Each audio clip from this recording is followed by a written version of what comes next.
नमस्कार बंधुरा केमन आছেন সবাই নতুন একটি ব্লগ নিয়ে হাজির হয়ে গেছি আজকে আপনাদের কাছে।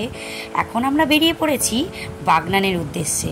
কোথায় যাচ্ছি কেন যাচ্ছি চলুন গাড়িতে যেতে যেতে একটু গল্প করে নেওয়া যাক। আজকে 16ই এপ্রিল মঙ্গলবার। আজ অন্নপূর্ণা পুজোর শুভ মহা অষ্টমী। বাগনানের নুনটিয়াতে থাকে আমার এক ননদ। তার বাড়িতে বহু বছর ধরে চলছে অন্নপূর্ণা মায়ের পুজো। এবারে নিজেদের বাড়ির অন্নপূর্ণা পুজো। সেই অন্নপূর্ণা পুজোয় এই নিয়ে 4 বছর আমার মেয়ে অলি কুমারী রূপে তাকে পুজো করা হয়। তো প্রত্যেকবারই তাদের বাড়ি থেকে ফোন চলে আসে এবং নেমন্তন্ন করা হয় এবং আমার মেয়েকে আমরা নিয়ে যাই সেখানে। সে অন্নপূর্ণা পুজোয় কুমারী হয়, তাকে পুজো করা হয়। ব্যাপারটা বেশ মজাদার, খুব ভালো লাগে। একেবারে অন্যরকম একটি অভিজ্ঞতা আজকে আপনাদের সঙ্গে শেয়ার করতে চলে এলাম। আমরা এখন কোনা হাই রোডের পর বম্বে হাই রোড হয়ে চলে যাচ্ছি বাঁ দিকে ঘুরে এই রাস্তা দিয়ে বাগনানের নুনটিয়াতে। গল্প করতে করতে আমরা পৌঁছে গেলাম তাদের বাড়িতে।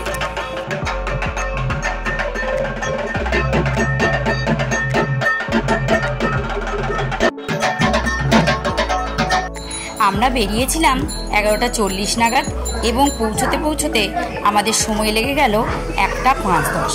গিয়ে দেখলাম অষ্টমীর পুজো প্রায় শেষের দিকে। তো আমরা গিয়েই আমাদের পুজোটা দিয়ে দিলাম। আমি এবং আমার শাশুড়ি মা মিলে পুজোর পুষ্পাঞ্জলিটাও দিয়ে দিলাম। এখন মোটামুটি 1টা বেজে গেছে। আমরা এসে এখানে অঞ্জলিও দিয়ে দিলাম। তো ওটা যে কুমারী হবে, 4টের সময় কুমারী পুজো। তো প্রথম যে কুমারীর শাড়ি সেটা এসে গেছে, মানে দেখা কুমারীর শাড়ি এসে গেছে। আজকে কুমারীর শাড়ি এটা পরেও একটু বাদেই রেডি হবে। 4টের সময় বলছে পুজো আছে। খুব সুন্দর একটা রানি পিঙ্ক কালারের শাড়ি রেখে দাও। তো এখন বাজে 2টো, 4টের সময় কুমারী পুজোর টাইম, মানে আমাকে ওই 3টে নাগাদ সাজাতে হবে, তাই তো। সকাল থেকে লুচি তরকারি খেয়ে মিষ্টি খেয়ে প্রায় হাফ উপোস করে কুমারী এখন সেজে গুজে একদম রেডি। আমি 1 ঘন্টার মধ্যে ওকে সুন্দর করে সাজিয়ে গুজিয়ে রেডি করে দিলাম এবং ওর জেঠিমা ওকে নিয়ে হাত ধরে ধরে চলে এলো মন্দিরে। এবার সময় মতন ওর পুজো শুরু হবে। বাকিটা আপনারা দেখতে থাকুন।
অপরাজিতা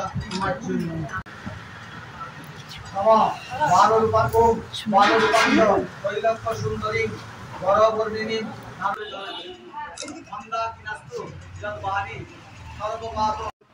অপরাজিতা কুমার জয় নম।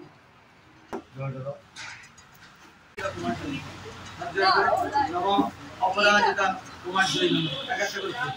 নম ह्रीं ह्रीं श्रीं हुं यशो अपराजिता कुमार जय नमः। नमः ओम ह्रीं ह्रीं श्रीं एसो कुलो कुमारी के हृदयाय नमः। ओम ह्रीं ह्रीं ह्रीं श्रीं ह्रीं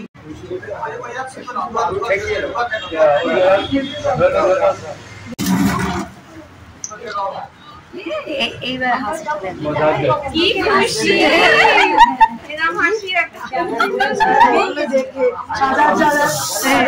যাও এবার তুমি যাও घर काट के आ जाएगा बता दे बोल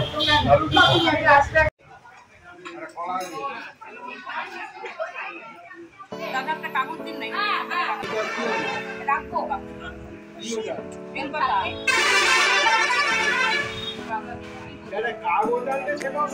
বলো বলো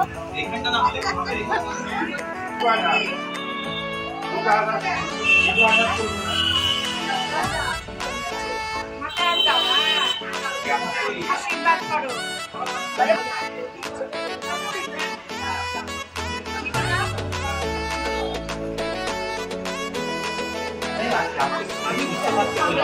5টা 10 থেকে 15-র মধ্যে কুমারী পুজো শেষ হয়ে গেল এবং ওনাদের বাড়ির সকলের আতিথেয়তা এবং আপ্যায়নের কোনো ত্রুটি থাকে না। ওনাদের সকলের ব্যবহার অত্যন্ত ভালো। প্রত্যেক বছরই মোটামুটি এই নিয়ে 4 বছর হলো ভীষণ ভালো কাটে এবং কুমারী পুজো সেখানে নানান ধরনের উপহার আমার মেয়ে ভীষণ খুশি হয় এবং তারই একটা ছোট্ট পার্ট আজকে আমি আপনাদের সঙ্গে শেয়ার করলাম। আগে তো কখনো এভাবে ভিডিও করে কারোর সাথে শেয়ার করা হয়নি, তো এবার আমি আপনাদের সঙ্গে শেয়ার করলাম তার ছোট্ট একটু অংশ। আমার মেয়ের আবদারে সে কি কি গিফট পেয়েছে সব কিছু ভিডিও করে ক্লিপিংসগুলো আপনাদের সাথে শেয়ার করছি। সকলে ভালো থাকবেন, সুস্থ থাকবেন। কেমন লাগলো ভিডিওটি অবশ্যই জানাবেন। সকলে খুব ভালো থাকবেন। খুব শীঘ্রই দেখা হবে পরবর্তী কোনো একটি ব্লগে। Tata, bye bye. তো এখন বাজে 7টা। সারাদিনের পর আমরা এখন বাড়ি ফিরে গেছি প্রতিবারের ন্যায়। এবারেও কুমারী হয়ে অনেক কিছু পেয়ে গেল আমার মেয়ে। পেয়ে গেল এক ট্রে ভর্তি কসমেটিক্স, যার মধ্যে রয়েছে সোপ, রুমাল, ছোট bag, garter, powder, lipstick, nail polish, paste, brush, wipes এবং টিপ পাতা, পারফিউম, চিরুনি, শ্যাম্পু, তেল, অনেক অনেক জিনিসপত্র রয়েছে। এখানে কিছু প্রণামীর টাকা রয়েছে, কমলেশ, শাড়ি, ফুলের মালা আর নানা ধরনের ফল, চাল, মিষ্টি, আলতা, সিঁদুর এবং থালা, গ্লাস, প্লেট এইসব। আর ও এই যে শাড়িটি পরে আছে এটাও আজকে কুমারীতে ওকে দেওয়া হয়েছে এবং ওটাই পরেছে। এখনো পর্যন্ত শাড়িটা ছাড়তে পারছে না, ওর এত ভালো লাগে। সকলে ভালো থাকবেন, সুস্থ থাকবেন। Tata, bye bye. দেখা হবে খুব শীঘ্রই পরের কোনো ভিডিওতে।